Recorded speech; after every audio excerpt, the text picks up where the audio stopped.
Reading Robert Jordan's Wall of Time.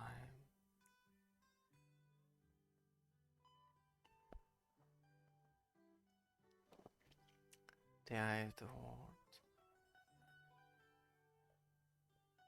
Part 20.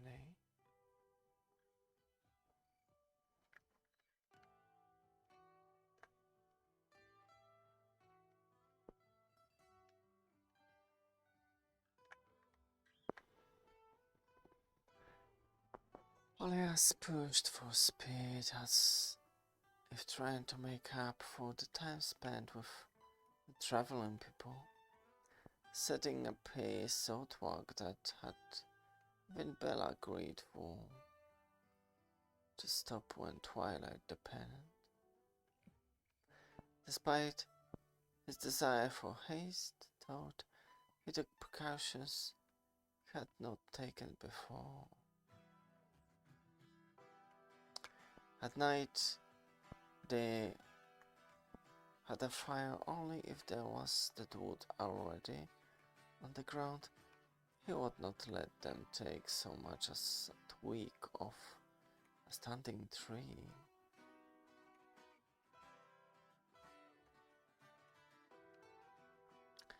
Before they set out again in the grey Firestone, Elias went over the campsite inch by inch to make sure there was no sign that anyone had ever been there,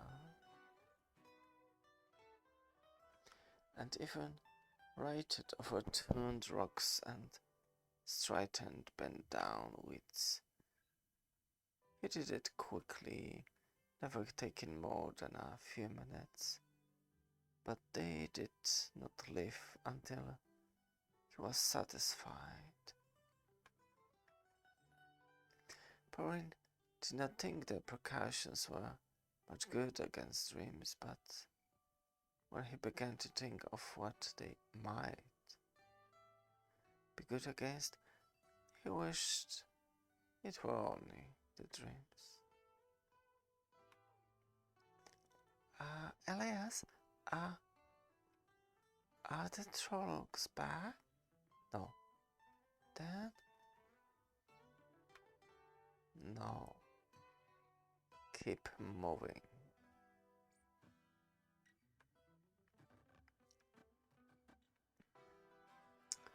Perrin said nothing. He knew there were no trolls close. The wolves scented only grass and trees and small animals. It was not fear of trolls that drove Elias, but that something else of which even Elias was not sure. The wolves knew nothing of what it was, but they sensed Elias' urgent weariness, and they began to scout as if danger ran at their heels or waited in ambush over the next rise. The land became long, rolling crests, too low to be called hills rising across their path. Along the square, which Elias followed the contours of the land as much as possible, and he avoided topping the ridge whenever possible. He seldom talked, and when he did, you know how long this is taking, going around every bloody little hill like this, blood and ashes. We're going back and forth as much as forward. I could go faster with my feet tied. Poor me. All be till summer getting off my hands. Don't blame us. You're the one who wanted to go around the hills. Oh, do you have an idea how far it is that your voice carries when you speak like that? Now shut your fool mouth. before you attract attention for miles around.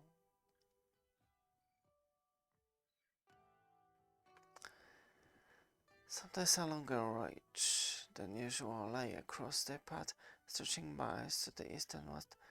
Even Elias had to argue that going around those would take them too far out of their way.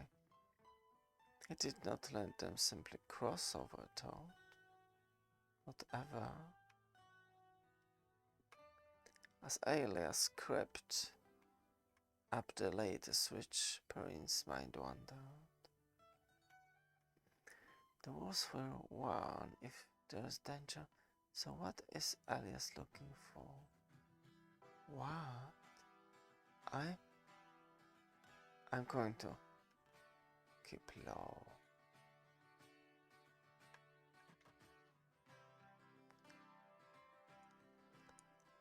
Well short of the crest, Elias flattened himself on the ground, wriggling forward to the last few yards. Keep low.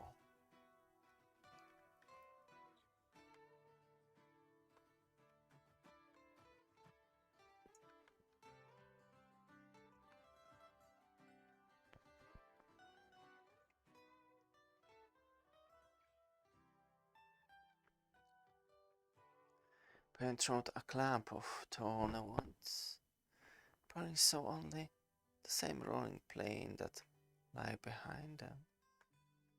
The downslope was broad toward a clump of trees 100 paces across, grew in the hollow, perhaps a half mile south from the ridge. The wolves had already been through it, smelling no trace of trollocs or mare-drow. East and west the land was as the same as far as Perrin could see, rolling grassland, and was scattered to cast. Nothing moved. The wolves were more than a mile ahead now. They had seen nothing when they covered this ground. What was Elias looking for?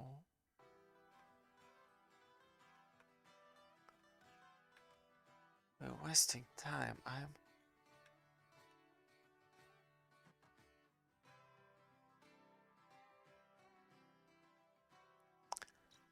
Then as Perrin started to stand, a flock of ravens burst into the sky from the trees below. 50, 100 blackbirds spiraling into the sky.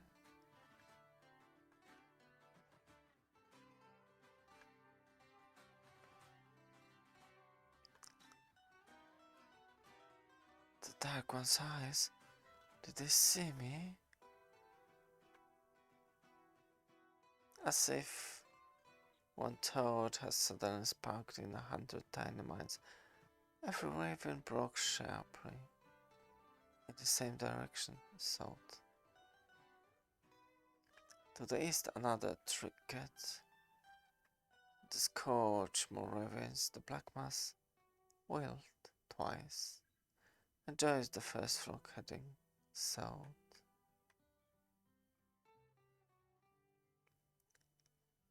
What's that?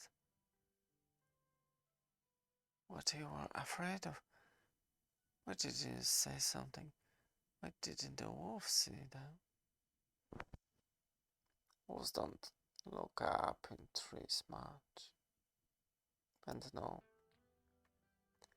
I wasn't looking for this, but thanks to the light, at least it isn't a big hunt. You don't even know. Even after... Not big. Back home you won't see that many ravens in a whole year. In the borderlands I've seen sweeps with 1,000 ravens. The flock. Not too often there's a bounty on ravens there, but it has happened. Hush now. Perrin felt in then the effort of reaching out to the distant wolves. Elias wanted the poor end my companions to quit scouting ahead, to hurry back and check the back trail. The wolves were so far away, Perrin could not even feel them, but he got a faint reply from to the south. We go.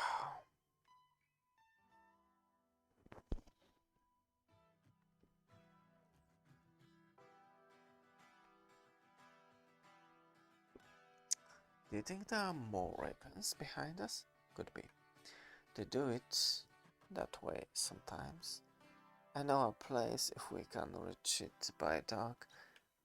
We have to keep moving until full darken away, even if we don't get there. But we can't go as fast as I would like. Can't afford to get too close to the ravens ahead of us. But if they're behind us too... Why dark? What place? Somewhere safe from the ravens? Safe from ravens, but too many people know. Ravens roost for the night. We don't have to worry about them finding us in the dark. The light scent ravens are all we have to worry about them.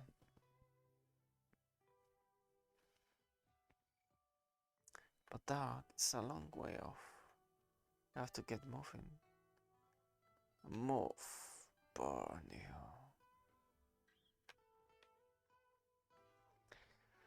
Perrin explained the ravens to Alia's safe place to Queen as continued on. She asked questions for which, as often as not, he had no answers. The questions kept until they reached the next ridge. Ordinarily they would have gone around this one rather than over, but Elias insisted on scouting anyway.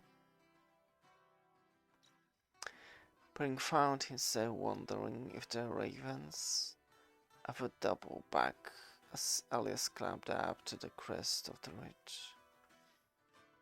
When he reached the top, he inched his head up until he could just see.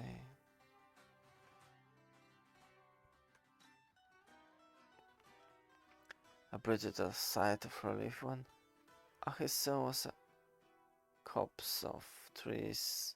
A little to the west there were no ravens to be seen.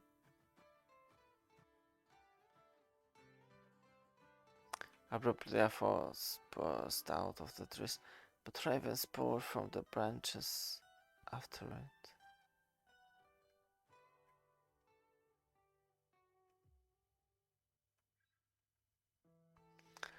The beat of the wings almost drowned out to the desperate whining from the fox. The fox just snapped at the ravens, but they darted in and darted away untouched. They were like pigs, glistening wheatly.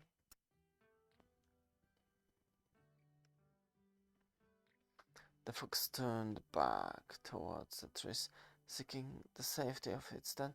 It ran awkwardly now, and the ravens flapped around it, more and more of them at once, fluttering mass of the thicket until it hit the fox completely, and then, as suddenly as they had descended, the ravens rose wheeled and vanished over the next rise to the south. A misshapen lamp of Tonfu marked what had been the fox. From where he sat, Perrin swallowed hard. 100 ravens could also do that to them. We need to move now. Move, burn you. Move.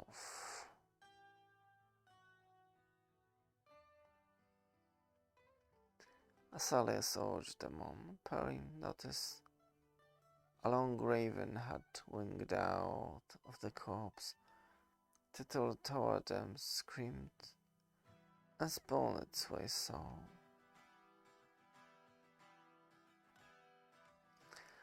Now it was already too late. Perrin flung his sling from about his waist.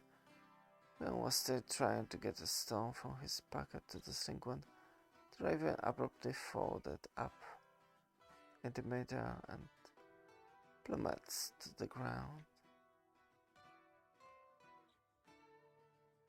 But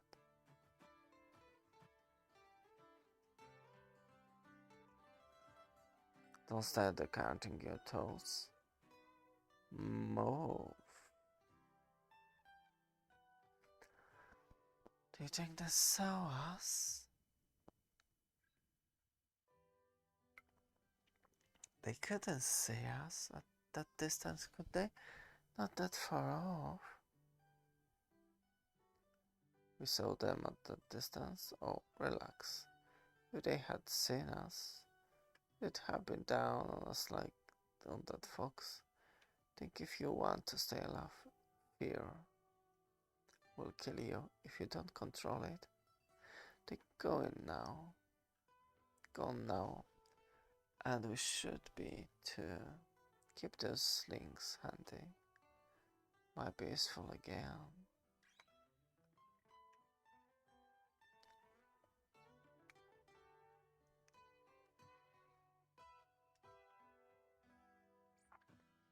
Alias undergoed them westward from the line of the march they had been following almost as it were chasing the last ravens that had seen Alias keep on tirelessly, and there was nothing for them to do but follow.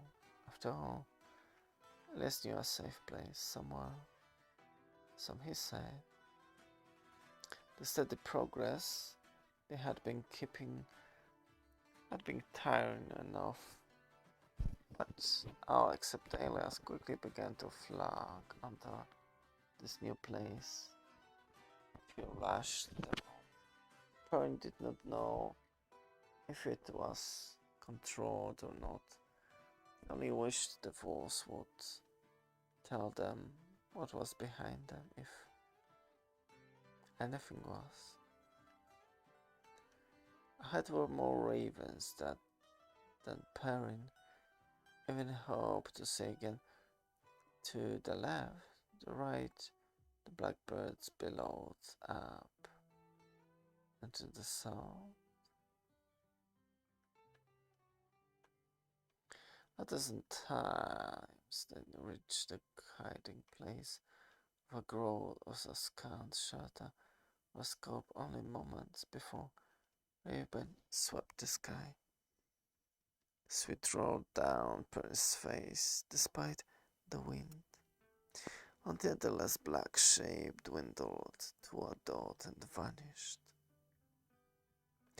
Perrin saw more than enough evidence lying in the path the ravens had covered to justify his fear. He had stared with quizzical fascination at a rabbit that had been torn to pieces, birds too, stabbed to shapeless masses of feathers, and 2 more foxes. He remembered Sorting Lance had said, "All the Dark One's creature delight, the killing. The Dark One power is dead."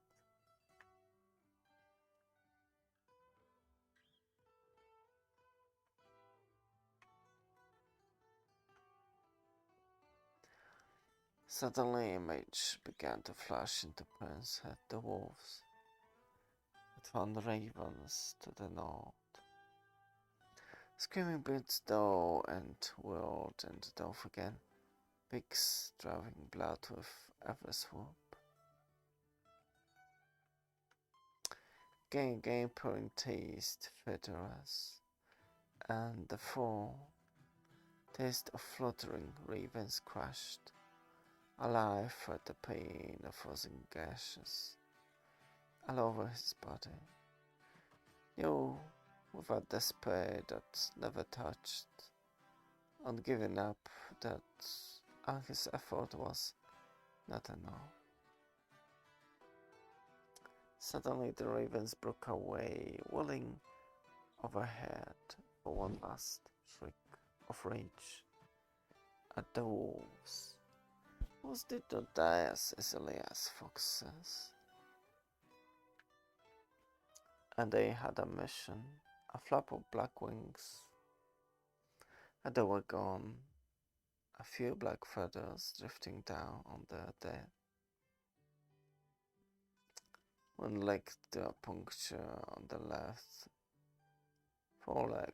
There was something wrong with the one of her precise, ignoring her own heart. Double gathered them, and they set her into a painful, long, in the directions of the ravens had gone. We come. Danger comes before us.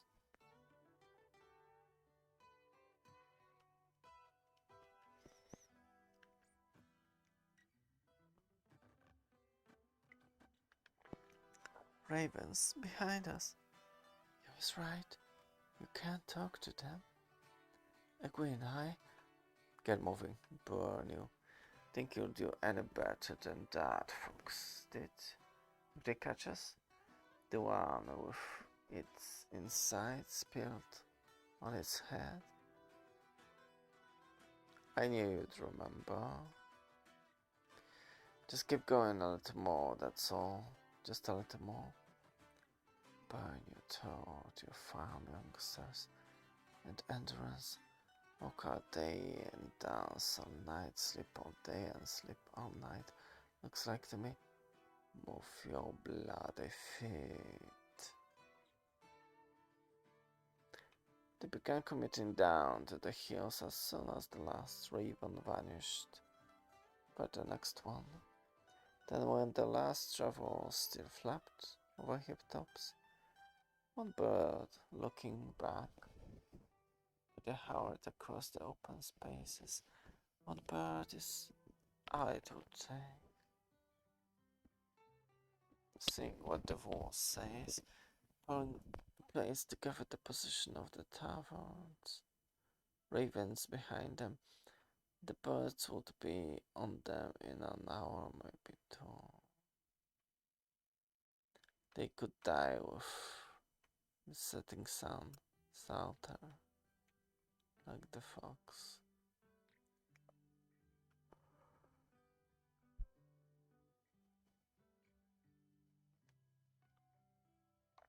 It's your turn to ride, Pori. In a bit. I'm good for miles, yet. Payne wondered if he should tell Gwyn what the wolves saw. Should he tell her, or let her think there was still a chance of escape? An hour of hope, an hour of despair.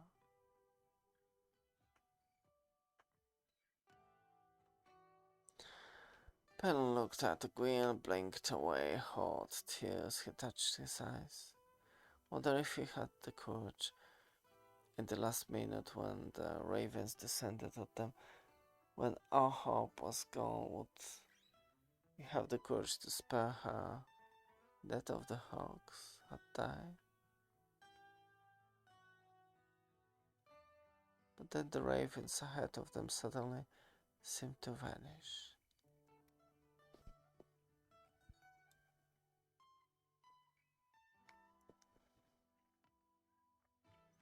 Prin could still make out dark, misty clouds far to the east and west, but had nothing. Where did they go? Abruptly, a chill ran through Perrin. One cold green triangle jumped into wide spring water midwinter. It rippled through him and seemed to carry away some of his fatigue, a little of the age in his leg and the burning in his lungs. He left behind something. He could not say what, only he felt different. He stumbled to halt, a look around, afraid. Elias watched with a gleam behind his eyes. He knew what was going on, but said nothing. It's strange, I feel as if I lost something. What was that? Oh, safety. That's what. Who made it? Bloody fools. No raven will cross that line. Not one carries the dark one's size anyway. A Trolloc would have to be driven across the thread. Needs to be something fierce pushing the murderer to do the driving.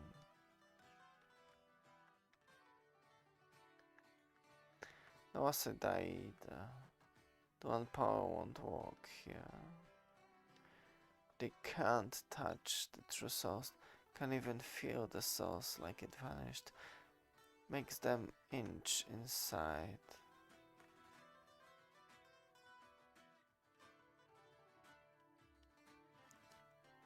Gives them the shakes like a 7-day drunk. It's safety.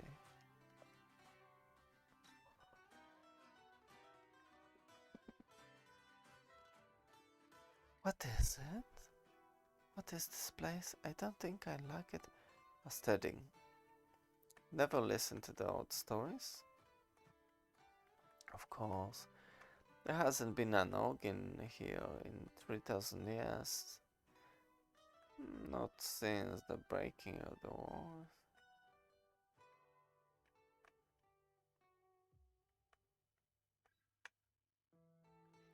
But it's the studying that makes the augur.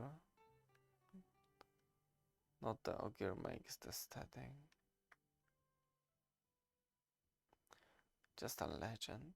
A place where heroes would hide from the Father of Lies. Well, it's better get deeper into this legend. The ravens can't follow, but they can still see us. It's close to the edge.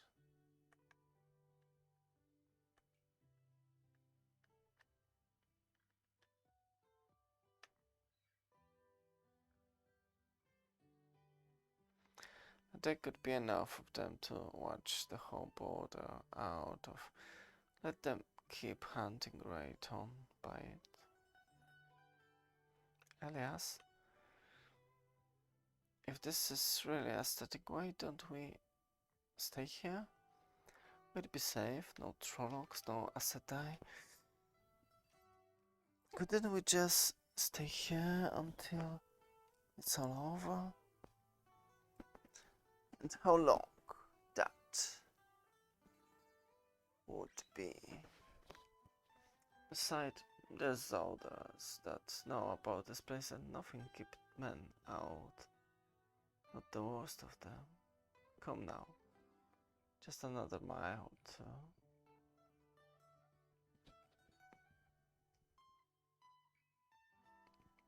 Ha ha ha ha, water!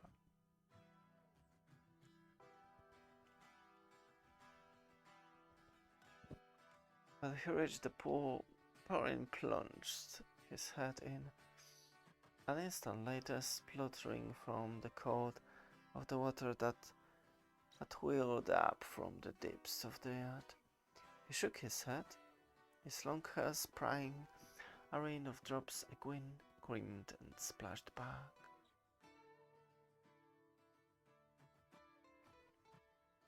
And then Perrin's eyes grew sober.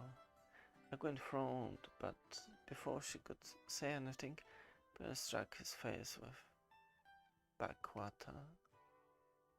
A small spot started purring. You would have done it, wouldn't you? Not quite, no. I were too dark. If not for the starting hour of you would be dead now. And you had saved her?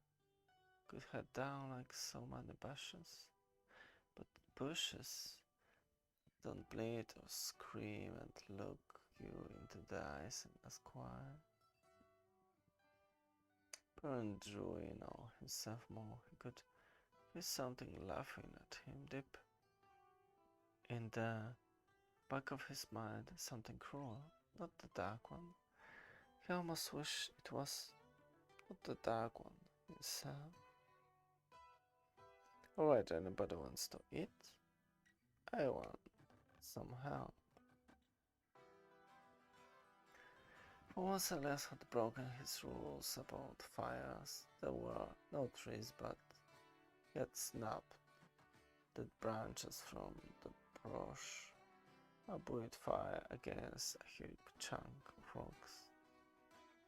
Sticking out of the hillside from the layers of soot streaming the stone paint road, site must have been used by generations of travelers. You know that? It looks like an eye. It is. Arden Hawkins, the eye of the High King himself. This is what his power and glory came to in the end. Arthur Hawkins?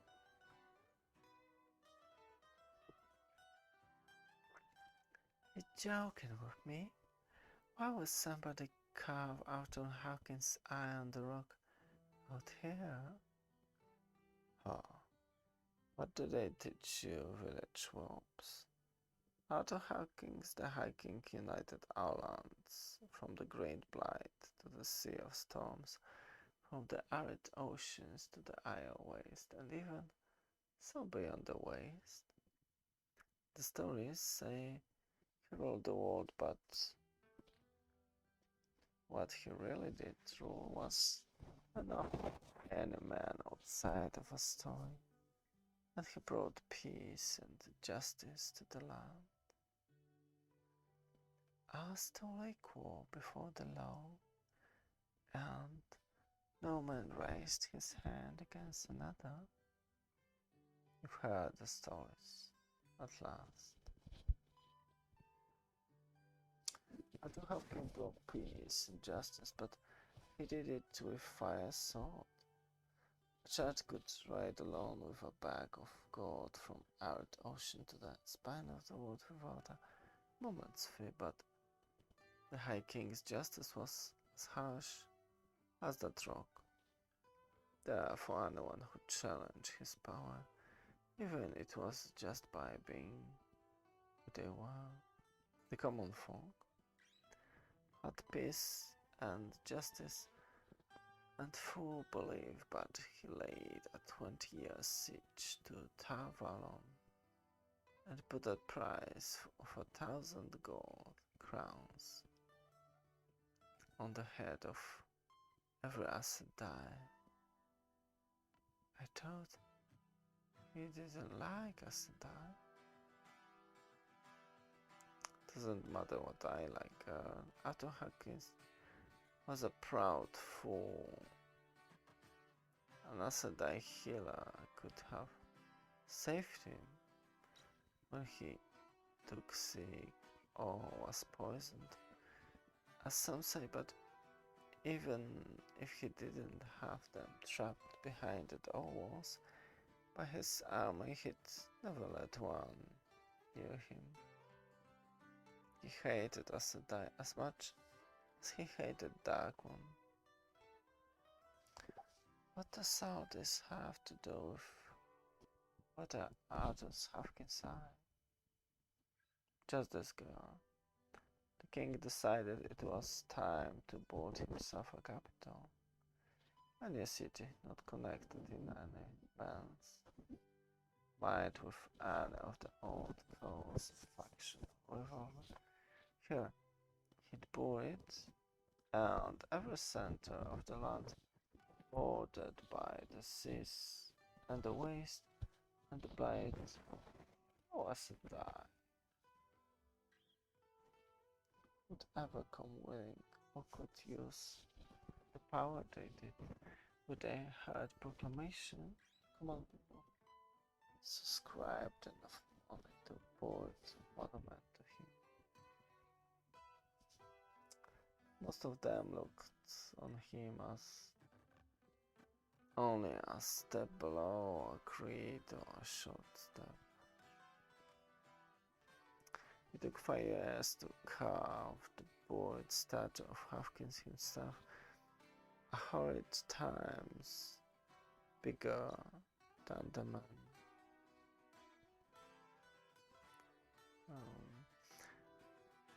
They were raised in right here, and the city was raised around it.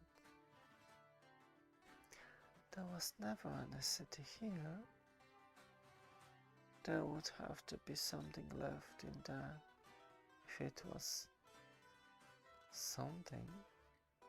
Indeed, there was not. Arthur Hawkins died the day the statue was finished, and his sons and the rest of his blood fought over who would be sitting on his throne.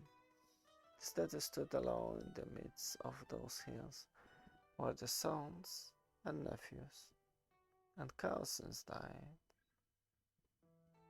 and the last of Hawkins' blood vanished from the earth. In the end, there was nothing left of him but to the stories, most of them wrong. That's what glory came to.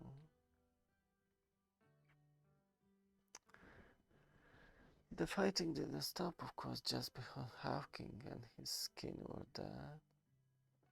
There was still a throne to be won, and every lord and lady could muster fighting men wanted it. It was the beginning of the War of the 100 Years, and sometime during those years, the statue was pulled down. Maybe they couldn't stand measuring themselves against any longer. First, you sound as if you despise him, and now you sound as if you admire him. That's OT now, if you want to say. AI wants the fire out before dawn. Where green proved a final cup of deeper stain starred the eye. He could make it out clearly now despite the falling light, just bigger than man's head, and the shadows falling across it made it seem like a raven's sign. Hard and black without pity. He wished they were sleeping somewhere else.